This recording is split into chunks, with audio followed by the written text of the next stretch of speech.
Avis vascular centre మన దేశంలోనే the best varicose vein hospital. Sir నా పేరు Prasanna Dumpati sir. I'm from Siddipet. 2020 batch sub inspector sir. Allotted to Hyderabad city police sir. నాది basic induction training వచ్చేసి సిద్దిపేటలో చేశాను సార్, మన Gajwel police station. And then I allotted to Hyderabad city police Karkhana police station north zone లో ఒక 1.5 year work చేశాను sir. చాలా police station కి యూనిఫామ్ అన్న ఛాన్సా చాయిసా? బై ఛాన్సే సార్. Yes sir. అచ్చా. ఇంతకు ముందు నేను before coming to the service I was an SGT teacher sir.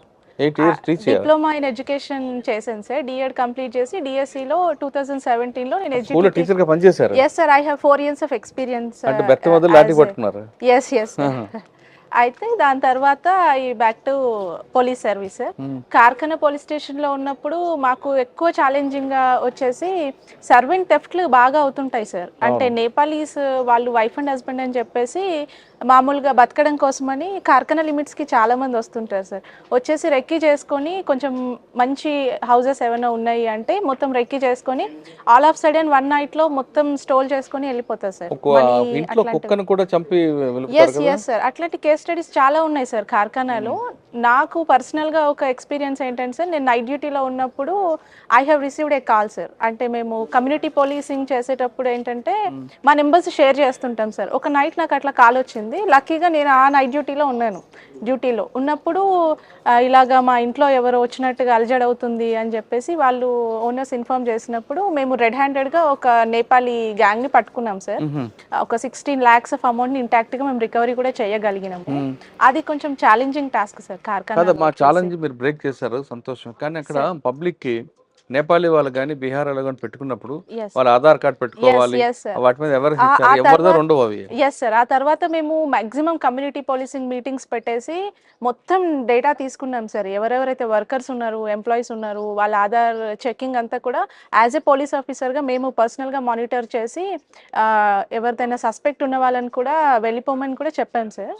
That we have done in the Karkhana. తర్వాత స్పెషల్ బ్రాంచ్ లో ఒక 2 months వర్క్ చేశాను sir. Now lake police station central zone లో ఒక 8 months ఆఫ్ సర్వీస్ ఉంది sir. Then I back to lake police station అనగానే suicide police station. yes sir, yes sir. ఎక్కువ unknown bodies దొరుకుతాయి. అది పెద్ద టాస్క్. yes sir. మరి ఎలా చేశారు దాన్ని? మాకు మంత్లీ ఒక 20 dead bodies it's minimum count for us sir. అన్ని అన్నోన్ డెడ్ బాడీస్, అంటే వాళ్ళకి ఫిగర్ కూడా కనబడదు, అట్లీస్ట్ ఫేస్ ఐడెంటిఫికేషన్ కూడా చేయలేము, వాళ్ళ ఐడెంటిటీ ఏం తెలియకుండా బాడీస్ అన్నీ ఉంటాయి సార్. వాటిని మాక్సిమం మేము ఏం చేస్తామంటే సార్, వీఆర్ సో లక్కీ మా పెద్ద బ్యాచ్ ఉంది కాబట్టి ఎస్ఎస్ బ్యాచ్, మేము అన్నోన్ డెడ్ బాడీస్ అని ఒక గ్రూపే మెయింటైన్ చేస్తున్నాం సార్ వాట్సాప్లో. ఏమైనా ఉంది, ఏదైనా స్కార్ మార్క్స్ కానీ లేదా టాటూ మార్క్స్ ఏమైనా ఉంది అంటే ఆ ఫొటోస్ అన్ని మేము షేర్ చేస్తుంటాం సార్. అలా కొన్ని డిటెక్ట్ అవుతుంటాయి. లేదంటే దర్పణ్ యాప్ అని లేటెస్ట్ టెక్నాలజీని కూడా మేము యూస్ చేస్తుంటాం సార్. అంటే ఆల్ ఓవర్ ఇండియాలో ఆ ఫొటోస్ పెడితే ఎక్కడైనా మిస్సింగ్ కేసెస్ ఉంది లిస్ట్ అన్నప్పుడు దాని నుంచి కూడా మేము ట్రేస్ చేస్తుంటాం సార్. అది కాకుండా ఎన్జిఓస్తో కూడా మాకు కాంటాక్ట్లో ఉంటాయి సార్. హరిశ్చంద్ర ఫౌండేషన్ అని చెప్పి, అందులో కూడా మిస్సింగ్ పర్సన్స్ కానీ అన్నోన్ డెడ్ బాడీస్ కానీ వాళ్ళ లింకప్తో కూడా మేము చేస్తుంటాం sir. It's really a very big task sir. ఈ అన్నోన్ డెడ్ బాడీస్ని ట్రేస్ చేయడము, ఐడెంటిటీని ట్రేస్ చేయడం అనేది ఇట్స్ టాస్క్ ఫర్ అస్. అదొక పార్ట్. బాడీ బయటకు వచ్చినప్పుడు పట్టుకోవడం, తేవడం కూడా పెద్దగా టాస్క్ కదా మీకు? భయం లేదు ఎప్పుడు? స్టార్టింగ్ లో అయితే వామిట్ చేసుకునేదాన్ని సార్ నేను. డెడ్ బాడీ కానీ పోస్ట్ మార్టం దగ్గరికి వెళ్ళాలంటే నాకు డాక్టర్స్ అంటేనే భయం సార్. అలాంటిది పోస్ట్ మార్టం రూమ్ కి వెళ్ళి చూడడం అంటే స్టార్టింగ్ లో చాలా ఇబ్బందిగా ఫీల్ అయ్యేదాన్ని సార్. కపుల్ ఆఫ్ బాడీ కూడా బాగా డికంపోజ్ అయిపోయి కళ్ళు బయటకు వచ్చి చేపలు తిని రకరకాలు ఉంటాయి, చూడగానే భయం వేస్తుంది. భయం వేస్తుంది సార్, వేసేది సార్. ఇప్పుడు కాస్త అలవాటు అయిపోయింది సార్ వాస్తవానికి చెప్పాలంటే. అంటే దాన్ని కంట్రోల్ చేయడానికి లేదమ్మా అసలు సిస్టమ్ లేదా? అయితే సార్ ఇప్పుడు సూసైడ్ చేసుకోవడానికి వస్తారు కాబట్టి మాకు ఏదైనా ఇంటిమేషన్ ఉంటే మాత్రం ఇమిడియట్ గా స్పాట్ కి వెళ్తాం సార్. మీరు ట్యాంక్ బండ మీద సూసైడ్ కి స్పాట్ ఉంటుంది కాబట్టి అది క్లోజ్ చేశారు. yes sir, yes sir. ఇంకా సంజీవ పార్క్ తర్వాత పివి నరసింహ ఘాట్ అటువైపు మీరు ఏ విధంగా ట్యాంక్ బండ్ తీసుకున్నారో అదే విధంగా చేస్తే కొంత కంట్రోల్ అవుతుంది కదా? మాది సంజీవయ్య పార్క్ లిమిట్స్ లో మేము ఒక 2 బ్లూ కోట్ వెహికల్స్ ఉంటాయి సార్. పెట్రోలింగ్ 24 hours పెట్రోలింగ్, అక్కడే ఒక టీమ్ ని మేము స్పెషలైజ్ గా పెట్టాం సార్. అది కాకుండా అక్కడ చిన్న చిన్న వెండర్స్ ఉంటారు సార్. మన పాప్కార్న్ అమ్ముకునే వాళ్ళు కానీ, పానీపూరి వాళ్ళు కానీ, అట్లాంటి వాళ్ళు ఉన్నప్పుడు వాళ్ళతో మంచి కమ్యూనికేషన్ ఏర్పాటు చేసుకుని సస్పీషియస్ ఎవరైనా కనబడితే ఇమీడియట్గా పోలీస్ స్టేషన్కి అయితే తీసుకొస్తాం సార్.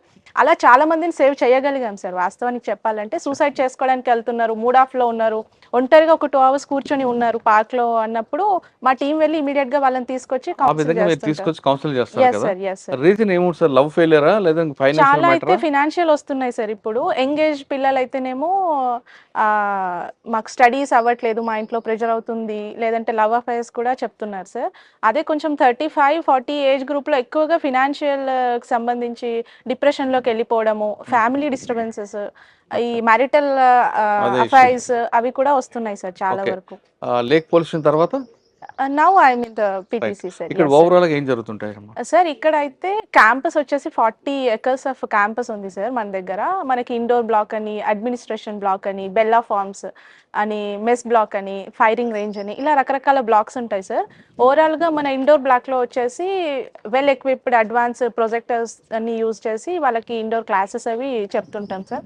అంతా కూడా ఆన్లైన్ సిస్టమ్స్ అన్ని, లేదంటే ఇప్పుడు పోలీసింగ్ అంతా కూడా ఆన్లైన్ అయిపోయింది కదా సార్. ఒకప్పటిలాగా రికార్డ్స్ రాయడము, చేయితో పట్టి రాయడం అదంతా ఏం లేదు. కంప్యూటర్ నాలెడ్జ్ అనేది బేస్గా వీళ్ళకి కాబట్టి ఇక్కడ నుండి కంప్యూటర్స్ని యూజ్ చేసుకొని ఎలా చెప్పాలి అనేది ఒకటి ఇండోర్లో నేర్పిస్తుంటాం సార్.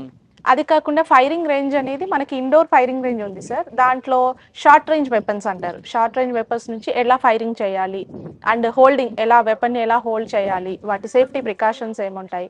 అది కాకుండా ఇప్పుడు బయటికి వెళ్ళిన తర్వాత చాలా మంది ఆఫీసర్స్ ఓవర్ స్ట్రెస్తోని సూసైడ్ చేసుకొని చనిపోతున్నారు సార్, అది ఫైరింగ్ చేసుకొని. అలా ఉండకుండా మెంటల్గా ఎలా స్ట్రాంగ్ ఉండాలి, వాటిని ఎలా యూస్ చేయాలి, వెపన్స్ని, what the dos and don'ts అనేది కొంచెం క్లియర్గా వాళ్ళకి ఎక్స్ప్లెయిన్ చేస్తున్నాం సార్. అండ్ బ్యారక్ వచ్చేసి వాళ్ళకి డిసిప్లిన్, చిన్న ప్లేస్లో అయినా సరే ఎంత నీట్నెస్, 5 years ఇంప్లిమెంటేషన్ అంటుంటాం కదా సార్, ఎలా ఉండాలి, మిగతా వాళ్ళతో ఎలా కోఆర్డినేట్ చేసుకోవాలి, ఫ్రెండ్షిప్ క్వాలిటీస్ కానీ, లీడర్షిప్ క్వాలిటీస్ కానీ ఎలా ఉండాలి అనేదంతా కూడా బ్యారక్ డిసిప్లిన్ అది కూడా నేర్పిస్తుంటాం సార్. అండ్ మెస్కి వచ్చేసరికి ఫుడ్ ఎలా ఉండాలి, రో ఎలా వెళ్ళాలి అంటే డిసిప్లిన్, అదంతా కూడా అక్కడ నేర్పిస్తుంటాం సార్.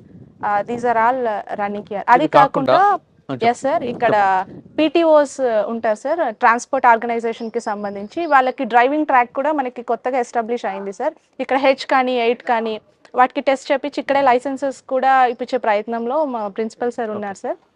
ఇది కాకుండా FIR, చార్జ్ షీట్, ప్రాసిక్యూషన్ కి ఎలా మనం సపోర్ట్ చేయాలి, విక్టిమ్స్ ని మనం ఏ విధంగా ప్రొటెక్ట్ చేయాలి, ఎవిడెన్స్ ఇస్తే వాళ్ళకి ఎలా ప్రొటెక్ట్ చేయాలి, ఎవిడెన్స్ యాక్ట్ ఎలా చెప్తుంది, ఇవి కూడా నేర్పుతారా? Yes sir. From the beginning first complaint వచ్చిన తర్వాత ప్రొసీజర్ ఏముంటుంది, బేసిక్ వాళ్ళకి చాలా మంది పోలీస్ స్టేషన్ కూడా వెళ్ళలేదు కాబట్టి వాళ్ళకి ఏం జరుగుతుంది లోపల ప్రొసీజర్ అంతా ఏం తెలియదు సార్.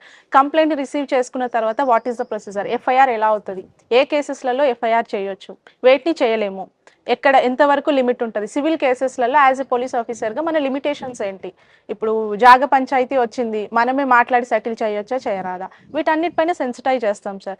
ఆ తర్వాత దాన్ని ఆన్లైన్లో ఎలా ప్రొడ్యూస్ చేయాలి, ఛార్జ్ షీట్ అంటే ఏంటి, ఎలా వేయాలి, ఛార్జ్ షీట్ ఎలా వేయాలి, ఆ తర్వాత ICJS పోర్టల్లో ఎలా అప్లోడ్ చేయాలి, చేసిన తర్వాత కోర్టు ప్రొసీజర్ ఏముంటుందని మూట్ కోర్ట్స్ కూడా మేము పెడతాం సార్. అంటే సెట్ చేసి కోర్ట్ ప్రొసీజర్ ఏముంటుంది, క్రాస్ ఎగ్జామినేషన్ అంటే ఏంటి, చీఫ్ ఎగ్జామినేషన్ అంటే ఏంటి, అవంతా కూడా వాళ్ళకి practical knowledge. Yes sir, POCSO cases పైన స్పెషల్ ఎక్స్పర్ట్స్ని కూడా తీసుకొచ్చి క్లాసెస్ ఉంటాయి సార్. వాళ్ళకి ఎంత ఏజ్ లిమిట్ ఎంత ఉండాలి పోక్సో కేసులలో, దాని తర్వాత ప్రొసీజర్, ఇన్వెస్టిగేషన్ పవర్స్ ఎవరికి ఉంటాయి, ఏ ఆఫీసర్ పోక్సో కేసెస్ని డీల్ చేయొచ్చు, అందులో మన యాజ్ ఎ పోలీస్ కానిస్టేబుల్గా కానీ SA ర్యాంక్ ఆఫీసర్గా కూడా మన లిమిటేషన్స్ ఏమున్నాయి, ఎంతవరకు మనం వెళ్ళొచ్చు, అదంతా కూడా సెన్సిటైజ్ చేస్తుంటాం సార్ వీళ్ళకి. ఇది ఒకటే కాదమ్మా, కన్వర్షన్ రేట్ పెంచడానికి కానిస్టేబుల్ దగ్గర నుండి IO వరకు ఏం చేయాలని చెప్తారా? ఎస్ సార్, కన్విక్షన్ రేట్ కి సంబంధించి ఫోరెన్సిక్ సైన్స్ లో ఎవిడెన్స్ కలెక్షన్ అనేది చాలా గ్యాప్ ఉండింది సార్. యాక్చువల్గా కమ్యూనికేషన్ గ్యాప్ కావచ్చు, లేదంటే ఎవిడెన్సెస్ ని ఎలా లిఫ్ట్ చేయాలి, ప్యాక్ చేయాలి, వాటిని ప్రొసీజర్ అనేది బేసిక్ కాబట్టి దాని గురించి మేము ఎంఫసైజ్ చేస్తూ ఉంటాం సార్.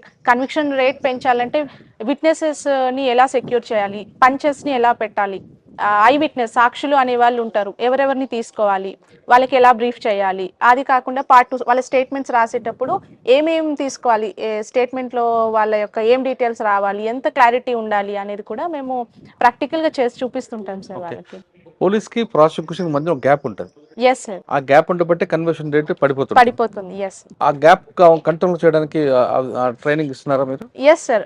కన్విక్షన్ రేట్ పెంచడానికి మనము మెజిస్ట్రేట్ జ్యుడిషియల్ సిస్టమ్తో ఎలా కనెక్టివిటీ పెంచుకోవాలి, అంటే ఎవరితో మాట్లాడాలి, ఏంటి ప్రొసీజర్ అనేది కూడా మేము ప్రాక్టికల్గా ట్రైన్ చేస్తుంటాం సార్. ఓకే, ఇది ఒకటే కాకుండా పోలీస్ అనగానే పబ్లిక్ ఇప్పుడు గతంలో పోలీస్ వేరు, ఇప్పుడు పోలీస్ వేరు. ఎస్ సార్, ఇప్పుడు పోలీస్ మీద పబ్లిక్ కి ఎక్స్పెక్టేషన్ ఎక్కువైపోయి ఎస్ సార్, ఏది జరిగినా పోలీస్ పోలీస్ పోలీస్ అంటున్నారు. Yes sir. ఆ ఎక్స్పెక్టేషన్ అందుకోవడానికి మన దూరం మ్యాన్ పవర్ కానీ మన దూరం టెక్నాలజీని అందుకుని ఏ విధంగా ముందుకు వెళ్ళాలని నేర్పుతున్నారా? సార్, వాస్తవానికి చెప్పాలంటే మన తెలంగాణ స్టేట్కి సంబంధించి పాపులేషన్కి మన పోలీస్ కొంచెం తక్కువ ఫోర్స్ ఉండింది సార్. కానీ ఎంత ఎఫెక్టివ్గా పనిచేయాలి అనే దాని ప్రకారంగా కమ్యూనిటీ పోలీసింగ్ అనేది చాలా యూజ్ అవుతుంది సార్. కమ్యూనిటీ నుంచే మనం కొద్ది మందిని వాలంటీర్స్గా తీసుకొని వాళ్ళ నుంచి పని చేయించుకోవాలి అనేది బేసిక్ కాన్సెప్ట్ సార్. ఇప్పుడు ఏదైనా ఫెస్టివల్ అయ్యింది, అక్కడ ఇద్దరే పోలీస్ ఆఫీసర్స్ ఉన్నారు, but the need of 10 members అక్కడ ఉన్నప్పుడు కమ్యూనిటీ నుంచి యూత్ ఎవరైతే ఉంటారో వాళ్ళని ట్రైన్ చేయడం కావచ్చు, వాళ్ళని కౌన్సిల్ చేయడం కావచ్చు, వాలంటీర్స్గా తీసుకోవడం కావచ్చు, అట్లాంటివి చేయాలి అని చెప్పి నేర్పిస్తుంటాం సార్ ట్రైనింగ్. ఇది ఒకటే కాకుండా పోలీస్ అనగానే అందరూ పని చేయించుకుంటారు, కానీ Yes, ఈ sir. Job thankless job. ఎవరు Yes. థ్యాంక్స్ చెప్పరు. ఎస్ సార్, ఒక్కోసారి అనిపిస్తుంటారు ఎంత మంచి ఆఫీసర్ కైనా అరే మనం ఇంత సొసైటీ చేస్తున్నాం థ్యాంక్స్ చెప్పరు, ఎస్ పబ్లిక్ చెప్పరు, అదేవిధంగా సుపీరియర్ కూడా చెప్పరు. Yes, మంచి sir. పని చేసే కీప్ ఇట్ అప్ అని కూడా అంటారు. ఒక్కోసారి డిమోర్ అవుతుంటారు మీ వాళ్ళందరూ కూడా, అరే Yes, ఎందుకు sir. చేయాలని. ఆ ఫీలింగ్ రాకుండా ఉండాలి, ఎలా దాన్ని ఓవర్కమ్ చేయాలనే విషయం నేర్పుతున్నారా? Yes sir. అది అంతా కూడా సెల్ఫ్ సాటిస్ఫాక్షన్ సార్. అదంతా మనకి సాఫ్ట్ స్కిల్స్ అంటుంటాం కదా సార్. మనం చేసే జాబ్లో మనకి సాటిస్ఫాక్షన్ ఉండాలి. ఎవరు అప్రిషియేట్ చేసినా చేయకపోయినా what we're doing for the society is for us also అని చెప్పి మేము ట్రైన్ చేస్తూ ఉంటాం సార్. దీని నుంచి ఎలా ఓవర్కమ్ అవ్వాలి అని కూడా మెంటల్ హెల్త్ దాంట్లో కూడా మేము చెప్తూ ఉంటాం సార్. ఏంటి జాబ్, మేము ఎందుకు చేయాలి అలా అనుకున్నప్పుడు మెంటల్ హెల్త్ కానీ మన ఫ్యామిలీని చూసుకోవాలి అని ఇట్లాంటివన్నీ వాళ్ళకి కొంచెం మోటివేట్ చేస్తుంటాం సార్. ఇప్పుడున్న ప్రజెంట్ ట్రెండింగ్ క్రైమ్ ఉందండి. ఎస్ సార్, సైబర్ క్రైమ్ అవ్వచ్చు, సోషల్ Yes. ఇంజనీరింగ్ క్రైమ్ అవ్వచ్చు, ట్రాఫిక్ అవ్వచ్చు, డ్రగ్స్ అవ్వచ్చు. ఎస్ సార్, దీన్ని ఉన్న మ్యాన్ పవర్ తక్కువ ఉంది మీకు. Yes sir. టెక్నాలజీ యూజ్ చేసుకొని బిఫోర్ ఛాలెంజ్ ఎలా మనం కంట్రోల్ చేయాలి అన్నది ఒక సబ్జెక్ట్ చెప్తున్నారు. అన్నిటికీ కొట్టడం తిట్టడమే కాదు, ఎస్ సార్, ఎస్ సార్. ప్రజలకి ఎక్కువ అవగాహన కల్పించడానికి ఎలా Yes, మనం ఉండాలి. Police is smart work sir. Hard work అనే కాలం పోయింది సార్. అంటే కొట్టడము, తీసుకొచ్చి వాళ్ళతో కన్ఫెస్ చేయించడం అనేది అంతా పోయింది sir. Everything is evidence based అనేది ఇప్పుడు కాన్సెప్ట్ సార్. మామూలుగా స్మార్ట్ వర్క్ చేయాలి. ప్రతి క్రైమ్కి కూడా ఒకటే రకమైన వేలో వెళ్తే డిటెక్షన్ అనేది అవ్వదు సార్. అందుకే ఎలా స్మార్ట్ వర్క్ ఎలా చేయాలి, మన దగ్గర ఉన్న మొబైల్నే ఎవిడెన్స్గా ఏ రకంగా యూస్ చేసుకోవాలి, అది ఏ రకంగా మనం కోర్టులో ప్రొడ్యూస్ చేయాలి అనేది కూడా మేము క్లాసెస్లలో చెప్తుంటాం సార్.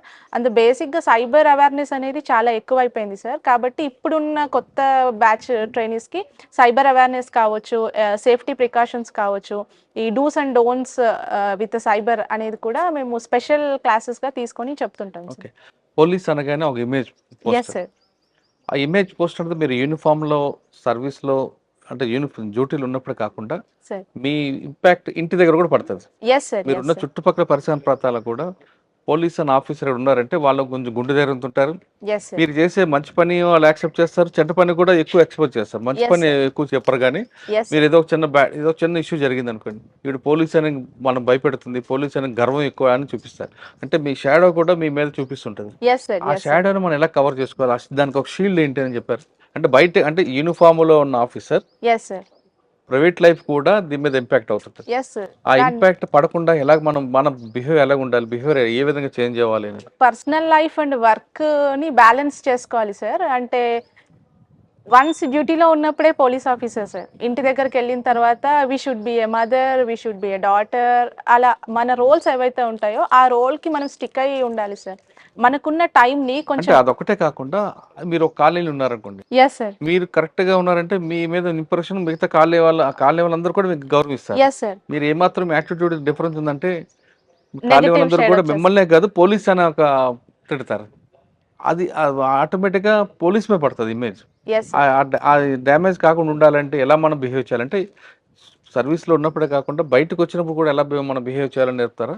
Yes sir. మన పర్సనల్ లైఫ్లో మనం కరెక్ట్ ఉండాలి. యాజ్ ఇట్ ఈస్గా మన పోలీస్ డ్యూటీలో కూడా మనం కరెక్ట్గా ఉన్నప్పుడు మనల్ని వేలెత్తి ఒకరు చూపించకుండా మనం చేసుకోవాలి సార్. అంటే వేరే వాళ్ళకి మనం ఇంత చెప్పేసి మనమే ఏదో తప్పుడు దోవలో వెళ్ళడమో, లేదంటే మన పర్సనల్ లైఫ్ని మనం డ్యామేజ్ చేసుకోవడమో చేస్తే ఇంపాక్ట్ అనేది సొసైటీలో, ఆ కాలనీలో, ఆ విలేజ్లో మొత్తం వచ్చేస్తుంది. కాబట్టి we should be very perfect in all ways.